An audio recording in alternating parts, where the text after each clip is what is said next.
Bahkan paling lucunya itu waktu kebakaran kak. Di mana kebakaran? Sempat kebakaran tahun lalu juga. Di Larissa? Larissa 2021. Kenapa bisa?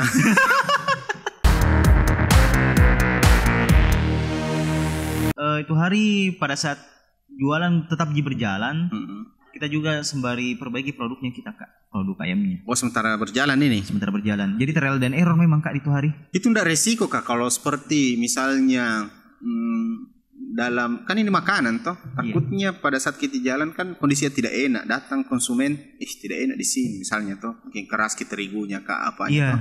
Nah, padahal kita lagi perbaiki di dalam. Betul. Jangan sampai ini menjadi testimoni nanti keluar bilang di sana tidak enak. Nah itu resikonya itu kak, resiko yang harus diambil ya. Jadi maksudnya ya kalau memang ada orang sampai tidak maksudnya katakan tidak enak di sini sudah kak. Tapi ketika sudah ada ditemukan lah resep yang oke mini lah toh, bisa nyaman mini, crispy-nya oke dan lain-lain lah. Apa yang dilakukan untuk mengkampanyekan bahwa, baru mini saya punya produk, sudah temuan baru atau tidak ada seperti itu? Jangan jelas seperti biasanya. Tidak ada perlakuan khusus kak setelah dapat nih resep yang paten itu hari. Tidak ada perlakuan khusus ke pasar karena pertama saya tidak terlalu tahu tentang digital marketing yang baik itu seperti apa kak. Tidak terlalu mengerti tentang itu. Kedua, menurutku produkku ini sudah cukup jadi media marketing kak. Kalau sudah enak itu produk, menurutku itu marketing terbaik di bidang F&B. Kalau enak nih. Dan siapa yang perbaiki ini? Aan sebagai posisinya di situ di Larissa. Saya sama partner kan berdua kak. Partnerku di bidang operasional, saya bidang HRD sama marketing juga itu hari kak. Oh marketing juga. Iya. Jadi yang urus resep yang rubah apa dan lain-lain partner dengan sebenarnya resep awalnya dari saya juga kak. Berjalan beliau dapati ada beberapa kekurangan dari resep ini, akhirnya beliau improve di situ. Oh dia yang improve iya, dan kebetulan itu hari ada juga anggota yang lulusan D3 bidang pariwisata kuliner. D3 pariwisata kuliner. Iya. Artinya karyawan baru situ. Karyawan baru di situ kak, dan dari beliau juga saya banyak dapat masukan-masukan. Oh begini kak, bagus begini. Akhirnya produk secara otomatis terperbaiki kak. Nah, sebelum kita lebih jauh masalah ini operasional, supaya teman-teman juga belajarin penonton bahwa apakah kan tadi itu sudah tutup ini Larissa di kantin Umi nih. Pas buka, apakah langsung memang hire karyawan? Iya, langsung hire karyawan. Berapa banyak? Kak. Awal-awal itu 8 kak. Wah, banyak sekali memang. Karena pikirku 2 shift kak. 2 dapur, 2 depan. 2 dapur, 2 depan. Oh 2 shift, jadi 8. Jadi 8 kak. Untuk operasional saja? Untuk operasional saja. Pertanyaan memang begitu bisnis makanan?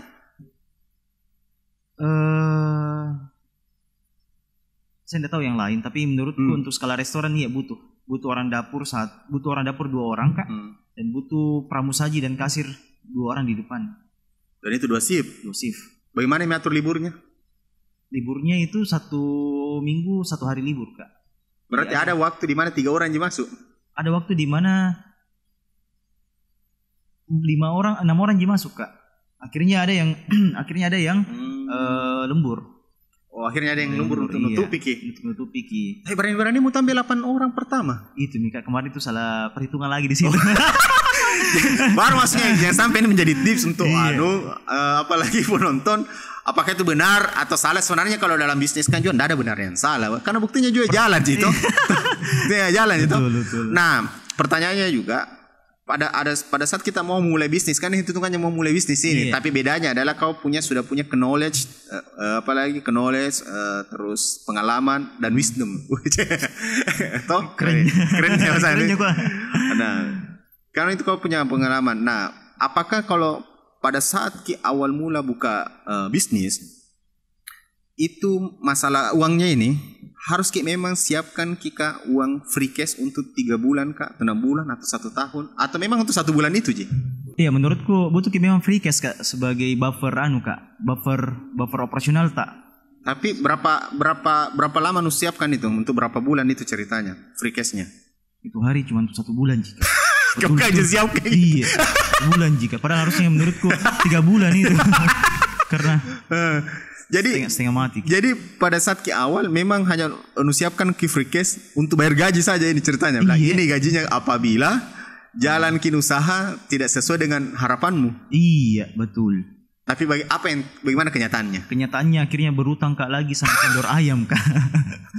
Ada utangku kayaknya sampai 20 juta lebih Kak vendor ayam. Di vendor ayam? Iya. Di bulan pertama itu? Di bulan ke-3-4 itu setelah di total ada total pembayaran yang belum Kak bayar di vendor ayam sebanyak 20 juta lebih Kak. 3 bulan itu? Iya. Dan kau tidak punya cash pada saat itu? Setengah mati, iya betul. Apa bedanya setengah mati sama tidak ada? Sudah sudah dikerongkongan itu nyawa-nyawa aku. 3 bulan ini. Pokoknya ini 3 bulan awal setengah mati lah. Setengah mati. Pertanyaannya, apa alasanmu sampai kamu mau meneruskan ini ayam Larissa? Padahal kenyataannya 3 bulan awal ini kamu ngos-ngosan begitu. Dan bisa jadi ya, tidak tahu apakah di 3 bulan itu kau juga terima gaji atau tidak. Apa alasanmu? Sampai bilang, saya tetap harus mau teruskan ini. Bahwa Larissa ini bisa besar. Larissa ini bisa hidup. Alasanku lebih ke itu hari partnerku juga Kak. Partnerku, beliau itu sudah menikah. Sudah punya anak juga. Saya lihat perjuangannya itu luar biasa sekali Kak. Optimismenya terhadap Larissa ini luar biasa sekali Kak. Itu hari kan saya lihat, Cak, ada jika ini untung. Ya. Selalu Kak bilang begitu tuh. Kan 3 bulan awal, 4 bulan awal itu saya sama beliau sering nongkrong di depannya Larissa sampai jam 12 malam Kak. Lihatin Larissa. Dari jam berapa? Biasa dari siang Kak sampai jam 12 malam. Dilelehati Kak, dilelehati. Jika ini harapan. Baku lihat ya biasa. Biasa duduk-duduk aja lagi di emperannya itu Larissa. Baku lihat begini. Cak, bagaimana ini? Utang tak banyak. Terus saya salut sama beliau itu Kak. Saya salut dengan optimismenya. Dia bilang, Bismillah, bisa jiki ini. Itakilah saya. Yakin ke saya sama Allah. Pasti ada jalan ini. Diserahkan sama Allah. Iya, dan diserahkan sama Allah plus belajar kiyo perbaiki bisnis. Artinya tetap ada ikhtiarnya. Tetap ada ikhtiarnya. Ikhtiarnya adalah pertama perbaiki produk, perbaiki pelayanan, dan itu hari akhirnya belajar kan untuk efisiensi karyawan. Jadi karyawan dikurangi. Ada dikurangi. Oh, di 3 bulan itu? Di 3 bulan 4 bulan iya. Nah ini kan partnernya sudah berkeluarga. Iya. Dan dia berharap penghasilan untuk menghidupi keluarganya dari Larissa. Betul. Dia tidak punya pekerjaan yang lain. Tidak punya. Fokus di Larissa. Fokus banget Kak. Saya salut sekali sama partnerku yang saat ini. Jadi pada saat saling berhadapan begitu, ketawa-ketawa aja. Bahkan paling lucunya itu waktu kebakaran Kak. Di mana kebakaran? Sempat kebakaran tahun lalu juga. Di Larissa 2021. Kenapa bisa? Itu hari sudah mulai ada perbaikan Kak. Kan dari 2020 September sampai 2021 Mei sudah ada sedikit-sedikit. Oh, alhamdulillah ada nih perbaikan sedikit. Ya. Pasnya bulan Juli tahun lalu terbakar Larissa Kak. Bulan Juli. Karena toko laundry di sebelah itu kebakaran Kak. Dan rembes ke Larissa. Habis. Nggak habis Kak. Alhamdulillah masih bisa beberapa barang-barang diselamatkan. Cuman ya bisa dianggap lah ada kerugian. Dan ketika terbakar harus bangun lagi. Iya, harus bangun lagi. Kenapa mau bangun lagi? Nah, ini sudah 3 bulan tidak jelas penghasilannya. Terbakar. Iya. Apalagi alasanmu kenapa masih mau lagi bilang ayo lagi? Apa itu yang kasih jadi sebenarnya itu hari malah berpikir Kak, cocok ya Kak ini bisnis di sini kayaknya rugi terus Kak. Tapi selalu Kak lagi lihat partnerku Kak, maksudnya kalau malam-malam tuh gimana ini Cak? Lanjut tidak? Bismillah, lanjut lagi saja. Bismillah. Iya, itu yang selalu beliau katakan Kak, bilang Bismillah, takillah lagi saja. Jadi prinsipnya berserah sama Allah. Berserah sama Allah dan ikhtiar tak harus maksimal. Jadi di kondisi sulit itu satu-satunya jalan adalah berserah. Berserah Kak. Dan apa hasilnya? Alhamdulillah sekarang bisa Mak sewa sebelah di ruko yang sudah terbakar. Oh jadi yang terbakar pindah ke sebelah? Tidak. Yang terbakar saya renovasi lagi kembali, kami renovasi kembali, perbaiki lagi dapurnya, perbaiki lagi semuanya. Kemudian setelah jalan hampir setahun, kita kebetulan ruko yang di sebelah ini kosong Kak. Oh, kosong. Baru diambil lagi. Baru saya tanya yang pemilik ruko, kira-kira ada yang tempat ini ndak Aji? No, ndak ada Ji. Bagaimana kalau saya ambil? Bagaimana kalau kami sewa juga? Oke, sebelum bicara itu tentang mau apalagi sampai pada titik itu, pasti ada momentum baliknya Larissa ini di tengah-tengah terpuruknya gitu. Sudah tidak jelas ini di 3 bulan penghasilannya terbakar dan bangun lagi. Waktu apa gitu langsung bagus ki. Membaikin Larissa.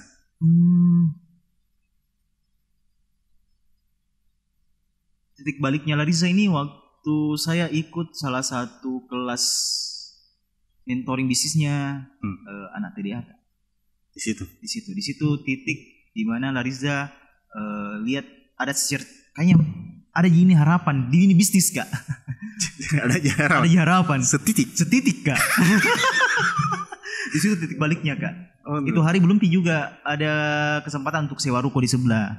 Tapi pasnya setelah ikut kelas ini, setelah ikut kelasnya salah satu teman TDA, sampai sekarang masih jalan kelasnya. KMB. Sementara jalan KMB itu? Sementara jalan. Di KMB? Di KMB. Mentornya siapa? Kak Halid. Oh. Nanti saya undang itu lebih susah hidup itu dulu. Tapi bagus nih sekarang. Banyak kamu bisa memang dipelajari dari seorang Halid tentang semangatnya bangkit lagi. Persistensinya itu luar biasa. Persistennya dan maunya dia belajar.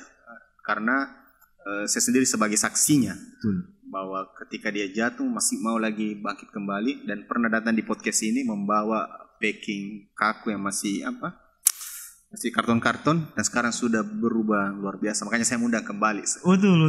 Hanya untuk ceritakan masa lalunya saya. Namanya lihat cerita masa depannya. Jangan gitu kan. Nanti bilang. Oh ya dulu begini, apa yang kau bisa bangkit kembali supaya bisa ambil banyak pelajaran. Karena saya bisa anggap dia hidup 2 kali memang. Betul. Dan itu yang kami lihat juga Kak. Partnerku juga itu Kak, yang beliau itu anak TDA juga. Ya. Anak TDA juga dan kami juga sama-sama saksikan Kak Halid waktu terpuruknya juga Kak. Terpuruknya juga. Dan dia bisa bangun. Iya. Dan saya waktu awal-awalnya kami berpartner Kak, 2018. Salah satu yang jadi tempat kami untuk diskusi itu Kak Halid. Di Monsternya. Di Monsternya dulu Kak. Oh, tapi masih awal-awal masih terpuruknya nih. Atau sudah sudah jadi superstar nih. Masih terpuruk-terpuruknya kayaknya itu Kak. Terpuruknya ini, ya. Yang waktu hari masih mie monster Kak. Oh, mie monster. Iya, mie monster yang masih katanya masih 3 orang 4 orang Kak pelanggannya. Oh, iya. Oh, di situ konsultasi. Iya. 4 orang itu saya salah satunya Kak sama partnerku. 2 adalah istrinya, yang ketiga adalah iparnya. Maaf kan. Datang ke sini Alek, nanti ceritakan klarifikasi kok ini. Ya itu hari sering Kak dulu ke jalan di di dekatnya KNPI. Di KNPI sering pernah Kak juga berdua sama partnerku datang untuk konsultasi masalah bisnis. Dan itu hari memang Kak Halid masih jualan Kak, masih jualan mie monster. Iya, mie monster. Oh iya. Di KNPI di mana lagi? Di KNPI di jalan di sana ya. Ya, bagian Cendrawasih lah ke sana. Cendrawasih Kak. Oh, di situ sementara ngobrol-ngobrol juga. Sementara Halid juga membangun, datang ke Peri tanya bilang. Saja susah sih. Sementara susah kau datang tanya-tanya. Itulah di situ kau mau belajar dan banyak memperbaiki produk di situ. Pelayanan segala macam Kak. Dan itu berubah. Waktu pasnya titik baliknya itu tadi saya bilang Kak. Titik baliknya Larissa itu pasnya saya sama partnerku juga itu hari ikut seminarnya Kak Halid sama Kak Adrian di TDA Center. Beliau ikut itu hari, saya itu hari masih dinas pagi, jadi beliau yang gantikan Kak. Terus ikut lagi KMB. di situ nggak tercerahkan berdua kak. Bahwa masih ada titik harapan lagi. Harapan Lariza. Sekecil ini. Sekecil. Jangan sekecil zarah. Setidaknya ada harapan kak. Jadi pelajarannya adalah ketika kita memang sudah masih bisnis kita ini khususnya ketika jatuh, satu-satunya biasa membuat bangun adalah kita harus menemukan titik harapan walaupun itu sekecil zarah. Iya betul. Betul itu ya. Saya iya. Sama lihat juga saya itu hari Bikuaiku kenapa kak mau bisnis masuk kok kenapa kak harus kak bangkit dari ini dari barang-barang. Satu gitu hari yang bikin kak menurutku harus kak juga all out di sini kak. Karena partnerku saya lihat hari kak. Beliau sudah punya anak, beliau sudah punya istri, berkeluarga dan beliau sudah total sekali di sini kak dari awal sampai akhir 3 kali kak jatuh bangun dan beliau masih 3 kali jawaban 4 kali bangkit. 4 kali bangkit. Dan beliau masih dengan kondisi sekacau itu ketakwaannya kepada Allah itu masih setinggi itu kak. Wih, gila ini orang. Ini. Apa pelajaran secara spiritual yang kau lihat dari partnermu ini? Selama belum yang saya lihat nih kak, memang kalau kita bergantung kepada Allah itu apapun mungkin bisa terjadi kak. Se-hopeless apapun keadaan tak. Jadi tapi memang harus dirasa itu hopeless sekali. Hopeless memang kak. Astaga habis lagi uang kak. Astaga minus lagi nih kak. Minus banyak lagi ini. Jadi maksudnya kayak hopeless itu kayak bagaimana itu kondisi hopeless kak? Kayak darah sekali nih kak. Maksudnya utang menumpuk. Kayak maksudnya memang tidak ada harapan lain ini kecuali Allah. Kecuali Allah ini kak. Oh jadi harus memang ada di kondisi itu nih? Harus memang ada di kondisi itu menurutku kak. Dan kayaknya setiap orang pasti merasakan kondisi seperti itu kak. Setiap orang. Ada adalah kondisi di mana memang kita merasa bilang, tidak ada sekali. Tidak ada sekali maka ini. Kayaknya setiap orang pernah rasakan kak. Bilang kondisi itu ya. Kondisi itu. Dan memang kalau kita masuk tidak ada harapan, langsung kita memang tiba-tiba dekat sama Allah nih. Iya kak. Itu kapan Allah ambil supaya bilang dekat ke diri kapan di. Kayaknya. Terus muka hidup dulu kan. Iya karena biasa kan mungkin dikasih ingat begitu bilang apalagi jangan balik ke saya dulu. Mungkin terlalu banyak kau urus dunia kau lupa lagi sama saya. Jadi tetap memang berdoa berikhtiar dan dikasih perubahan. Dan memang kuliah memang orang yang rata-rata lah misalnya orang yang sukses orang yang sudah mencapai impian mewujudkan dalam mimpinya itu tidak jarang memang melewati halangan-halangan. Jatuh. Tapi memang yang pemenangnya adalah apabila 10 kali jatuh 11 kali bangkit. Itu yang bikin semangat. Penting masih ada harapan. Betul kak. Yang penting masih ada gini kayaknya. Masih ada gini. Segelap apapun kalau setidaknya kalau lihat masih satu berkas cahaya. Berkas cahaya. Cahaya di. Masih ada setitik zero kak. Penting kelihatan. Jalan bagi saja kak. Itu sama partnerku selalu kali lihat, selalu kali diskusikan. Jalan begini cika, jalan begini cak. Nah, karena kan setiap usaha dibikin itu memang paling penting adalah big way-nya. Iya. Big awalnya kan demi apalagi doi yang ternyata plot twist-nya adalah tidak bersama dia. Dan sekarang berarti big way-nya berubah. Big way-nya berubah. Apa sekarang big way-nya? Secara pribadi Larissa mau dibesarkan. Big way-nya ini sebenarnya big way-nya ini pas kak ketemu lagi sama partnerku ini pertama kali. Saya punya chemistry sama beliau kak terhadap cara pandang uang. Apa itu? Uang itu sebagai alat kak, cuma sebagai alat. Alat apa? Bukan tujuan kak. Jadi alat untuk mencapai tujuan. Iya, tapi tujuannya kami itu sebenarnya lebih besar daripada untuk dapatkan pundi-pundi uang kak. Apa itu? Kita mau perbaiki keadaannya umat kak. Demi umat. Kembali lagi ke umat. Jadi ini semua Larissa sebenarnya untuk umat juga kak. Bagaimana seperti itu realisasinya? Menurutnya kami semakin besar rezeki yang kita diberikan sama Allah, semakin besar potensi kebaikan untuk tolong orang kak. Entah itu tolong bisnisnya saudara-saudara tak, entah itu berbagi dengan saudara tak. Jadi kita lihat uang ini sebagai sarana untuk memperluas kebaikan-kebaikan itu kak. Jadi beda memang kurang uang dengan banyak uang?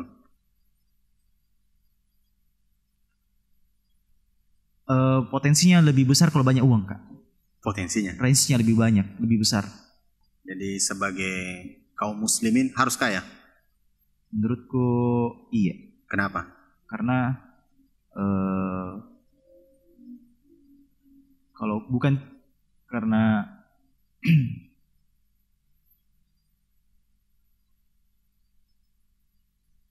kalau kaum muslimin yang baik itu yang pegang uang, maka uangnya itu untuk kebaikan, karena kebaikan. Sebaliknya? Ya, kalau tidak, ya yang lebih buruk, Kak. Jadi artinya mestinya kekayaan harus kau miliki intinya. Maksudnya bukan kekayaan sih, Kak. Maksudnya apa, Dik? Lebih ke Kak, lebih ke potensi semakin banyak potensi uang yang kita miliki, semakin banyak juga potensi kebaikan bisa kita berikan ke orang-orang. Jadi intinya Larissa ini memang kau punya harapan kalau besar Larissa semakin banyak yang semakin banyak manfaat untuk orang lain. Iya. Saya mau bertanya ini bahwa apa arti kekayaan menurutmu ini?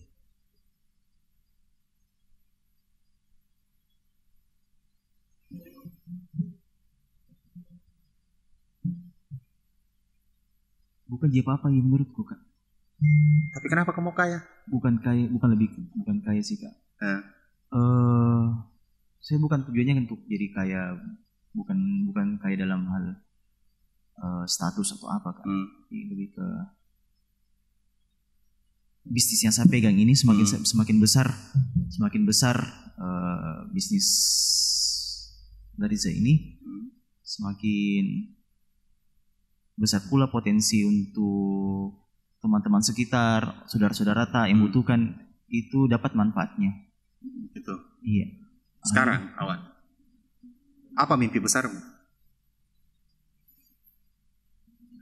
Mimpi besarku punya rumah di gunung dan jadi petani di sana, Kak. Untuk untuk menghabiskan. Saya punya impian jadi petani. Oh, jadi petani. Kamu jadi dokter? Dokter sudah jadi dokter ini, Kak. Masa sudah jadi dokter ini, Kak? Maksudku tidak mau mengabdi ke masyarakat sebagai dokter. Oh iya. Alhamdulillah sekarang sudah mengabdi di masyarakat. Di puskesmas sekarang. Di Takalar. Yeah. Terus itu kalau ke gunung di usia berapa? Jadi ini kan semoga YouTube panjang umur. Yeah. Dan ini mengingatkanmu di saat suatu hari tidak seperti itu kenyataannya. Malah dunia terus kau kejar.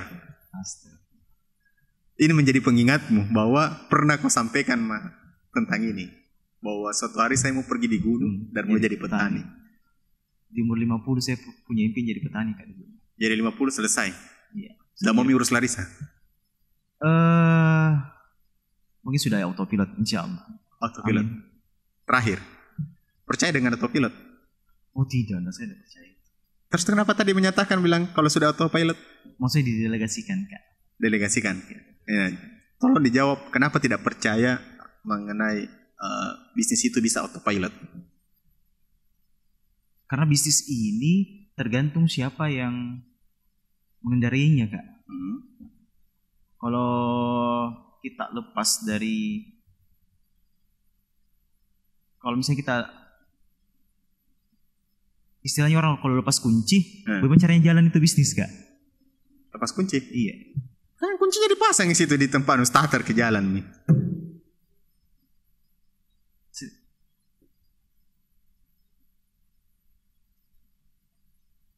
Tapi saya intinya tidak percaya atau tidak, Kak. Tidak percaya? Iya. Karena bisnis itu harus memang dijalankan, Kak. Bisa tidak dijalankan. Jadi 50 nanti bagaimana?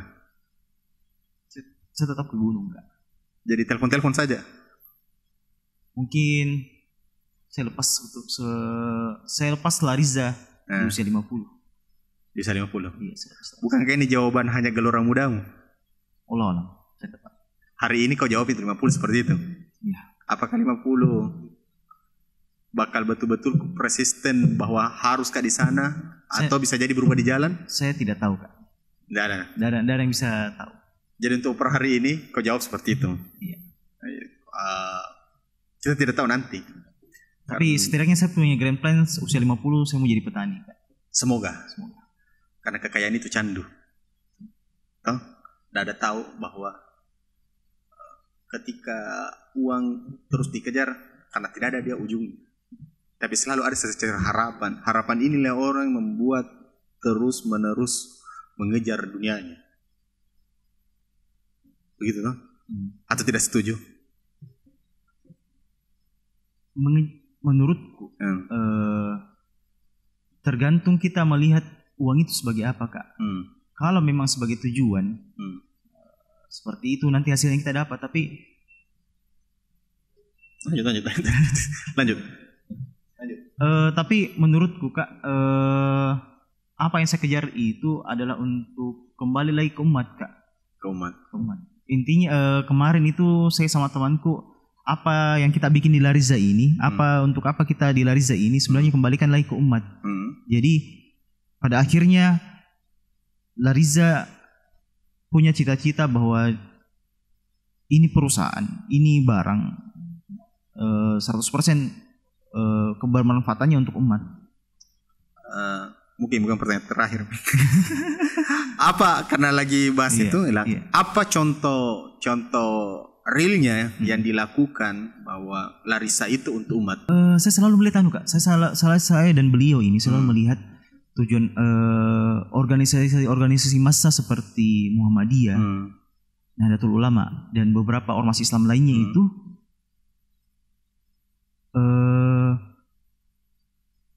mereka memanfaatkan segala potensinya untuk pemberdayaan, betul-betul 100% untuk pemberdayaan umat, Kak.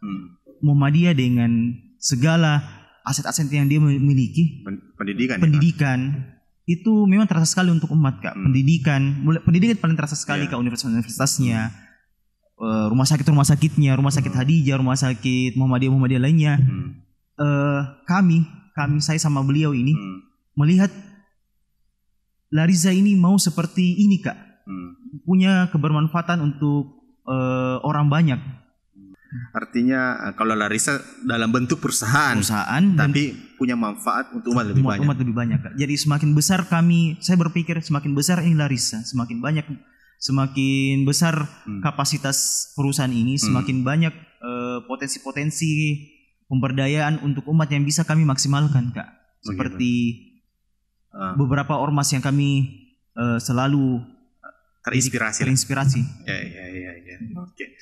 Mungkin lebih seperti itu, Kak. Kami melihat Larizanya ini, melihat uang ini seperti itu, Kak. Kami melihat uang seperti melihat bagaimana ormas-ormas Islam ini, bagaimana Muhammadiyah, Nahdlatul Ulama, Nahdlatul Wasatiyah atau yayasan pondok-pondok pesantren yang punya banyak basic bisnis itu, apa yang mereka lakukan itu adalah 100% untuk umat, Kak. Begitu. Jadi nawaitunya kembali ke situ. Nawaitunya itu kami mau Larissa ini seperti itu, Kak. Kembali ke umat 100%. Dan itulah alasannya sampai sekarang masih mau berjuang. Iya. Apakah itu memang seberkasinar cahaya? Iya. Partnerku juga berpikiran seperti itu. Karena kami berpikir, toh, Kak, kalau kita menyerah sekarang, kayaknya tidak ada yang jalan kembali. Maju mami jalannya. Iya, maju mami. Kalau kami kembali, kalau kami mundur, kalau kami menyerah, kayaknya tidak bakalan bisa maju, Kak. Dari harapan. Jadi harus maju. Harus maju, Kak. Oke, Aan, terima kasih banyak pesan untuk anak muda, karena kamu bisa mewakili pemuda. Apa pesanmu bagi mereka yang mau mulai bisnis dan yang mereka sedang terpuruknya? Silahkan menghadap ke kamera.